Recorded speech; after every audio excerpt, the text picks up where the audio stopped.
odeeffannoo maddeen alaatti argannetti yoo darbu Pirimeer Liigii Ingilandi taphoota torbee 11ffaatiin taphni cimaan staadiyeemii Tootinhaamitti keessumattuu Manchester United torbee kana taphataa cimaaf leenjisaa cimaa jedhamanii badhaasa liigichaa kan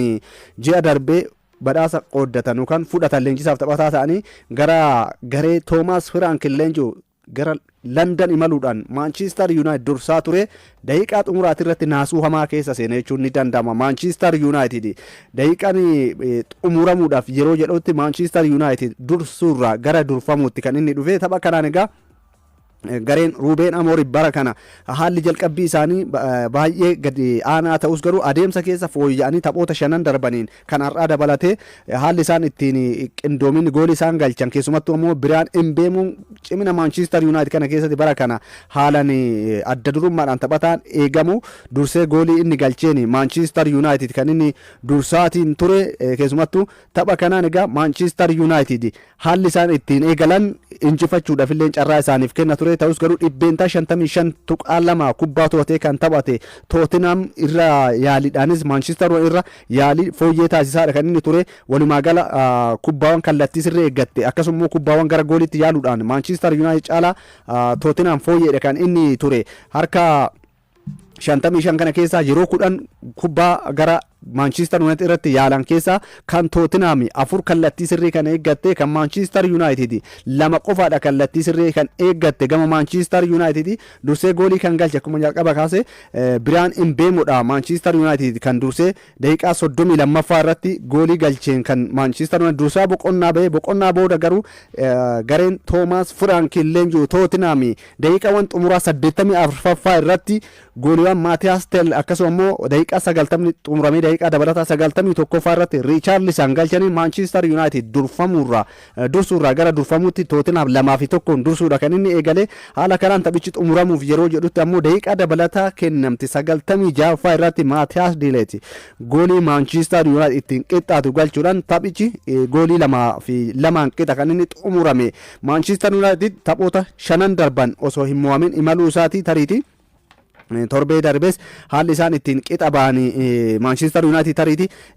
amma injifannoorraa gara ammoo qixa dhufu taphoota lamaan qixa ba'uu isaanii injifannoo walitti aansanii galmeessuurraa gara qixa ba'uutti kan isaan dhufanii tariiti haalli Tottenham dirree isaanii irratti bara kan riikardii qabuyyuu injifatuudhaaf carraa qaban harkaa dhabamsiise jechuun ni danda'ama malee daqiiqaa 91ffaa irratti goolii galchanii gareen Toomaas Firaanki kan ittiin qeeqamu keessaa dirree ofiitti irratti tapha injifachuun Pirimeer Liigii Ingilaandiin itti cimaa ture deeggartoonni illee kanuma kan isaanii qeeqatiin turanii kanarraa ka'uudhaan Manchester United dariiti carraa kanatti fayyadame jechuun ni danda'ama riikardii gadi aanaa Tottenham dirree isaanii irratti qabu kana wal qabatee deeggartoonni kan isaan ittiin qeeqaa turan Champions League Awurooppaatiin dheengadda dirree isaanii irratti injifatanii hamma tokko deeggartoota isaanii kana kakaasuudhaaf yaalanis Pirimeer Liigii Ingilaandiin garuu walitti aansanii dirree isaanii irratti injifannoo galmeessuun itti ulfaateera garee Toomaas Firaanki Manchester United egaa kaka'umsarra kan inni jiru tariiti garaagarummaa tapha kanaatiin injifatee sadarkaa lammaffaa hanga boru Manchester Cityin yookaan immoo taphatutti carraa sadarkaa lammaffaa ol siquudhaaf qaba ture Manchester United kan osoo itti fayyadameef qabxii 21 gaata ture tapha kana Manchester United injifatee amma garuu qabxii 19 gaateera Manchester United keessumattuu Ruben Amorim taphattoonni isaan ittiin fayyadaman bara kana murteessoo warra jedhaman keessaa Biraan Imbeemuun wirtuu lafee dugdaa garee Manchester United bara kanaati jechuun ni danda'ama kilabicha keessatti gara lamaaniin kubbaa carraa uumuudhaan taphattoota sara ittisaa garee faallaa dhiphisuudhaan taphataan kun taphataa murteessaadha. Taphatichi goolii gashuu qofaadhaan ala goolii mijeessuu keessatti taphataa jalqabaati bara dorgommii kana taphoota tokko qofa taphatee goolii 5 fi sanaa ol keessatti hirmaachuudhaan peenaalitiidhaan ala goolii kan inni galchee amma qabxii 18 Manchester United akka walitti qabatuuf illee taphataa murteessaadha jechuun ni danda'ama taphataan Brentford duraanii leenjisaa isaa faallaa ta'e kan inni tapharraa kanaan taphate taphoota biroo Pirimeer Liigii Ingilaandi kanaan sa'aatii 12 eegaluudhaan istaadiyeemota gara garaa keessatti taphoonni ni taphatamu taphoota kanneen keessaa Everton Fulham waliin gamanuma morkii isaan taasisan ni eegama gareen David Moyes leenjuu Everton Fulham dheengadda injifannoo goolii 3-0 Wolves irratti galmeesse waliin kan isaan taphatanii Everton garee cimaa Sunderland waliin qixa ba'uudhaan tapha kanaan kan isaan Fulham waliin taphatanii kilaboonni kunneen lamaan bara dorgommii kana keessumattuu Everton as dhiyeenya taphoota qixa bahuu fi injifachuu dhabuun itti ulfaatu malee haalli ittiin liigicha eegalan taphattoonni akka Jack Grealish garee kanatti dabalamuun gareen David Moyes morkataa jabaa Premier League Englandiin yaaddoo gara gadiitti bu'u garee hin qabne ta'uu isaatii inumaayyuu morkattoota jajjaboo ta'uu isaanii kan ittiin mirkaneessanidha. Gareen Marco Silvadha fuula haamis kilaboota jajjaboo qoruudhaan garee beekamuudhaan morkiin kun gamanuma kan eegamu yoo ta'u West Ham injifannoo jalqabaa Nuno Espirito Santo jalatti galmeesse Burnley waliin kan isaan taphata sa'aatii 12 eegalee Nuno Espirito Santo eeggadda osoo eegamen Newcastle irratti injifannoo galmeessuu isaanii ni yaadatama. Amma injifannoo lammaffaa walitti aansanii galmeessuudhaan akkasuma West Ham United sadarkaa yaaddoo gadii keessaa baraaruudhaaf morkiin sa'aatii 12tti Burnley fi West Ham walitti fidu. Burnley Arsenalin goolii 2-0dhaan injifatamuun isaanii ni yaadatama. Tapha kanaan lamaan isaanii injifannoo West Ham injifannoo walitti aansee galmeessuuf Burnley ammoo injifannootti deebi'uudhaaf kan isaan waliin taphatanii tapha cimaa sa'aatii 2:30 eegaluudhaan galgala kana taphatamuun Arsenal gara Stadium of the Flight imaluudhaan kilaba cimaa bara kana Premier League Englanditti ol deebi'e Sunderland waliin morkii isaan taasisan gamanuma kan eegamudha. Kilaboonni kunneen lamaan sara ittisaa jabaa garee qabanidha. Tanaan alatti Arsenal bara kana kilaba sararri fuulduraa isaanii goolii galchu sararri ittisaa isaanii ammoo goolii ittisu garee addaa ta'uu isaanii Mikel Arteta kan isaan ittiin ijaaranidha. Kanaan kilaboonni kunneen lamaan morkii isaan walitti dhufaniin kilabni kun keessumattuu Sunderland erga turtii yeroo dheeraatiin booda Premier Leaguetti ol deebi'e garee osoo hin eegamin kilaboota jajjaboo qoruun injifachuunis beekamanidha. Garichi keessumattuu Chelsea fa dirree isaatiin ala Stamford Bridgetti goolii 2-1 injifatee deebi'uudhaan kilaboota jajjaboodhaaf qormaata ta'uu isaa kan ittiin akeeka akkuma maallaqa jijjiirradhaan baasan morkattummaa isaaniillee kan isaan ittiin mul'isanidha. Zagaanarsi taphoota 8 darbaniin goolii osoo itti hin galin imalaatiin jiru dorgommii hundumaan taphoota 10 walitti aansee injifachuudhaan kilaboota bara kana Premier League Englandiin akkasumas sadarkaa Awurooppaatti ittisa jabaa qaban keessaa jalqaba irratti kan inni eeramu har'a garuu garee Mikel Artetaadhaa qormaata jalqabaa keessummeessuu danda'a jechuudhaan ragaalee xiinxaltoonni gamaagamanuma kan isaanii dubbataatiin jiranii taphoota 10 darban irraa qabxii 18 walitti kan qabate Sunderland kilaba jalqabaa Premier League Englanditti baruma ol guddateen taphoota 10 irraa qabxii 18 walitti qabate ta'uudhaan kanaan dura tariiti bara 2009 ture Hull Cityn qabxii taphoota 10 irraa qabxii 20 walitti qabachuudhaan riikardii kan qabu kilaba lammaffaa ta'eera. Kilabni kun taphaarraa kanaan garuu garee Mikel Arteta kallattii isaan goolii ittiin sitti galchan hin beekne kubbaa dhaabbii rukuttaa rogaa akkasuma immoo kubbaa gara isaanitti deemtee yaaluuf hin dandeenye waliin kan isaanii taphatanii tapha kanaan Arsenal egaa akkuma baratame bara kana rukuttaa rogaa qofa irraa yookaan isa corner jedhanii isa irraa goolii 8 galchaniiru. Kubbaa dhaabbirraa walumaa galatti ammoo walitti aansanii gareen hamma garee Mikel Artetaadhaa bara kana goolii galcheen jiru. Walumaa gala goolii 12 kubbaa dhaabbate irraa bara kana Arsenal galcheera. Kun Sunderlandsiif yaaddoo cimaa qormaata jabaa ta'a jedhameeti kan inni eegamu. Gama biraatiin Arsenalitti goolii galchuu qofa osoo hin taane irrattuu yaaluun kan ittiin ulfaatedha. Walumaa gala taphoota Premier League England bara kanaa 10 kubbaan kallattii sirrii eeggatte Arsenalitti kan yaalamte yeroo 19 qofa kubbaan kallattii sirrii eeggatte kan itti yaalamte. Kana ala taphoota arfan darbaniin qarqara lamaaniin yookaan isa cross jennuun kana taphattoonni garee faalaadhaa dhibbisanii Arsenal irratti kan cross godhan yeroo tokko qofa ture. Kana jechuun sarara sadaffaa Arsenal keessa seenanii borkattoonni isaanii Arsenal irratti goolii yaaluudhaaf kan isaan itti ulfaatanii tapha kanaan Arsenal tariiti waggoota 7 Arsenaliif kan taphate taphataan duraanii kilabicha Granit Xhakaadhaan faallaa ta'anii kan isaan taphatanii qormaata jabaan Arsenalis taphatuma isaanii duraanii Granit Xhaka dursaa taphattoota Sunderlandis ta'a jedhameeti kan inni eegamu. Garuu xiyyeeffannoon isaanii walumaa gala akka gareetti Sunderlandis garee cimaa ta'us haala kanaan Granit Xhakaan garee kana keessa jiraachuun hamilee biraa ta'aaf jedhameet eegama. Xhakaan garee Mikel Arteta bara kana waan addaati tariiti bara kana Mikel Artetaaf taphattoonni isaanii waan tokko milkeeffachuu akka danda'an namatti akeeka haalli isaan ittiin eegalanii kilaba koodurii waliif faallaa ta'ee taphachuun koo ammoo miira addaa anatti uuma yeroo hundumaa Arsenal keessa kooti jechuudhaan taphaarraa kanaan kan dubbate dursaan taphattoota Arsenal yeroo waggoota 7 Arsenaliif taphatetti kaardii diimaa 5 kaardii akeekkachiisaa osoo hin ta'in kallattiidhaan straight red card isa jedhaniin san kallattiin kaardii diimaa 5 argachuudhaan taphataa riikoordii qabudha. Arsenaal keessatti taphatichi haala inni kubbaa fageenya irraa galchuun deeggartoota Arsenaal akkuma hawwatu yeroo inni immoo balleessaa hojjetu qeeqa taphattoota deeggartoota Arsenaal irraa walitti ka'uudhaan yeroo Unai Emery'n Arsenaal leenjisaa turanitti deeggartoota Arsenaal walitti bu'uudhaan hamma uffata isaa fooytuu Arsenaal fa'aa ofirraa baasee dursaa taphattoota itti kenname torbeewwan muraasa booda kan irraa itti fudhatame seenaa Granit kan Arsenaal waliin dabarse keessaa isa tokkodha. Tapharraa kanaan garuu sana hundaa dabarse Arsenaal keessa kooti ani yeroo hundumaanan kabajaa deeggartoonni yeroos anis miirri koo waanan ta'e hin beeku jechuudhaan tapharraa kana ka'ee dubbate. Mikel Arteetanis isa jajeeraa leenjisaa cimaa akka hin ta'uu fi taphataa murteessan Granit Xhaka ture jechuudhaan taphataa kana dinqisiifateera. Mikel Arteetani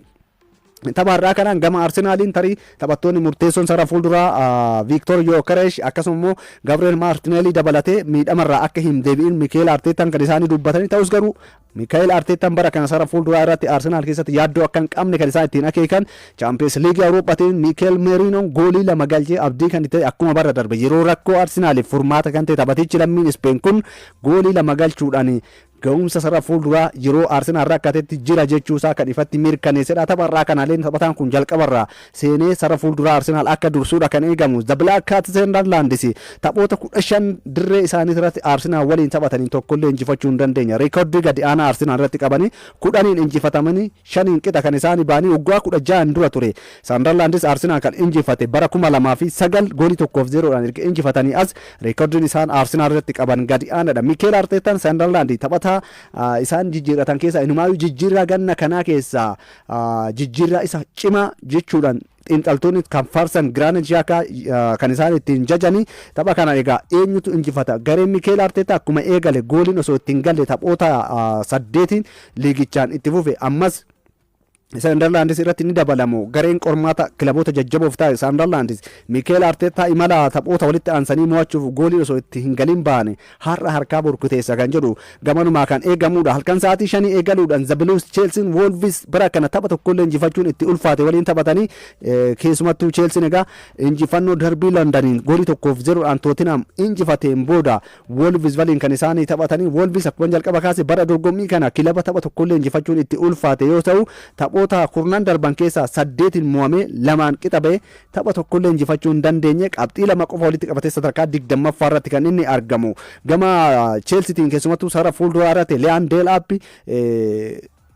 tariiti tapha har'aa kanaan Champions League Awurooppaa irratti deebi'ee taphateera taphachuu akka danda'u kaardii diimaa waancaa liigii Ingilaandiin tapha tokko qofa adabamaa sanaan booda tapharraa kanaan deebi'uu akka danda'udha kan eegamu. Garnaachoon goolii galchuu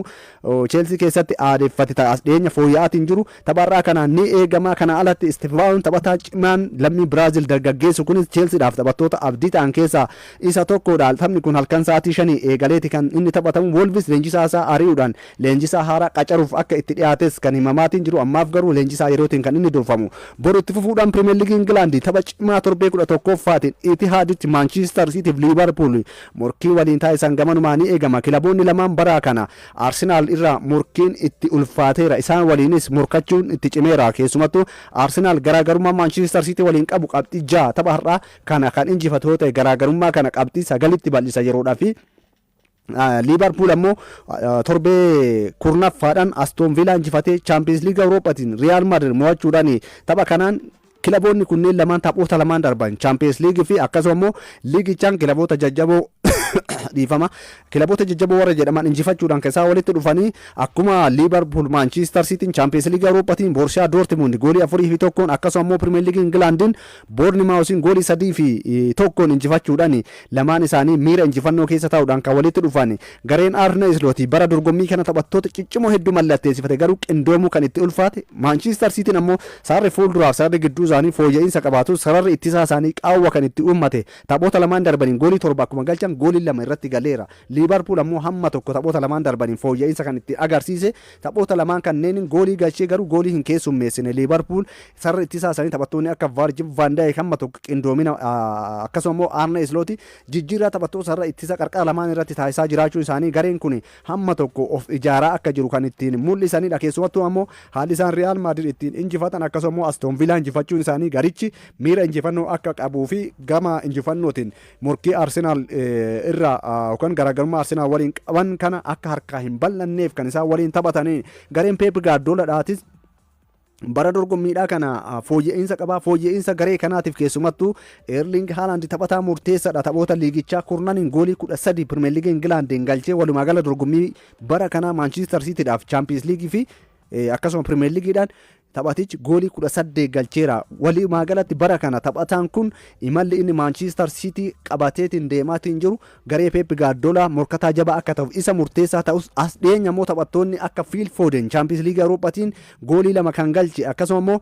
Ryan Cherkin miidhamarraa erga deebi'ee taphoota 3 darbaniin kubbaa minjeessee akkasuma goolii galchuutti deebi'ee gareen kun akka itti abdatu ta'eera. Sarara ittisaa isaanii laafaa ta'us ammoo duuban ammoo goolii eegaan kilabichaa Gianluigi Donnarumma cimina Manchester Cityidhaa kanaaf akka boru garee Arne Slot Liverpool waliin Itihaaditti tilmaamni salphaan hin kennineef taasiseera. Riikardii as dhiyootiin tariitii Liverpool Manchester City irratti riikardii olaanaadha kan inni qabu. Taphoota 184 waliin taphatan keessaa kilaboonni kanneen jechuudha. Liverpool olaantummaadha kan inni qabu yeroo 85 Manchester City injifateera. Cityn yeroo 49 yeroo 50 qixa kan isaan ba'an. As dhiyoo taphoota 3 keessaa Liverpool 2 yoo injifatu Manchester Cityn tokkollee hin injifanne tokko qixa kan isaan ba'ani. Leenjisaan Liverpool Arne Slot kilaboonni Premier League England hundi yeroo waliin taphattu garee cimaadha, garee ulfaataadha, garee Pep Guardiolaadha. Si'a 5 si'a 4 ittiin deebitee waliin taphatte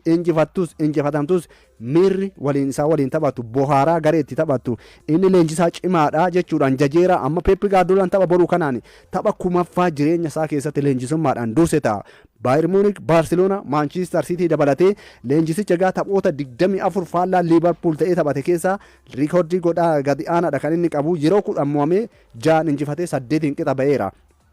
Yeroo Jurgen Kloppinis dabalate riikardiin inni Liverpool irratti qabu gadi aanaadha. Kanas ta'u garuu taphni boruu kun gamanuma tilmaama salphaan akka hin kennamneef kilaboonni lamaan as dhiyeenya taphoota lamaan darbaniin ga'umsi isaan mul'isaatiin jiran akeektuu tapha boruu kana. Taphni kun boru sa'aatii 1:30 eegaluudhaan kan inni taphatu. Taphoota biraatiin boru Aston Villa Bournemouth waliin Brentford, Newcastle Crystal Palace, Brighton waliin Leeds United ammoo Nottingham Forest waliin Premier League Englandin taphoota taphatamne. Liigota birootiin taphoota amma taphatamaa jiraniin kan dursee xumurameen Girona goolii 1-0dhaan Deportivo Alaves injifateera. Taphoota birootiin har'uma Sevilla Osasuna waliin Atletico Madrid, Levante waliin Espanyol ammoo Villarreal waliin kan isaanii taphatanii taphoota Bundesliga Germaniin Bayer Leverkusen daqiiqaa 26 keessatti goolii 3 galchee 3-0dhaan Heidenheim dursaadha kan inni jiru. Borussia Dortmund Hamburg waliin taphateera gooliin hin galle. Akkasuma Hoffenheim RB Leipzig waliin goolii 1 qixa kan isaanii argamanii Bayern Munich fi Union Berlin taphataadha kan isaan jiran. Daqiiqaa 26 rageera goolii walirratti hin galchine. Keessumattuu Bayern Munich taphoota 16 darban dorgommii hundumaan bara kana injifate. Har'a riikordii haaraa 17ffaa galmeessaa kan jedhu gamanuma kan inni eegamudha. Taphoonni Serie A Itaaliis taphoonni taphatamaa jiran jiru. Goolii walirratti hin galle taphoota lama amma taphatamaa jiraniin Juventus Torino waliin Parmaan AC Milan waliin galgala kan isaan taphatan.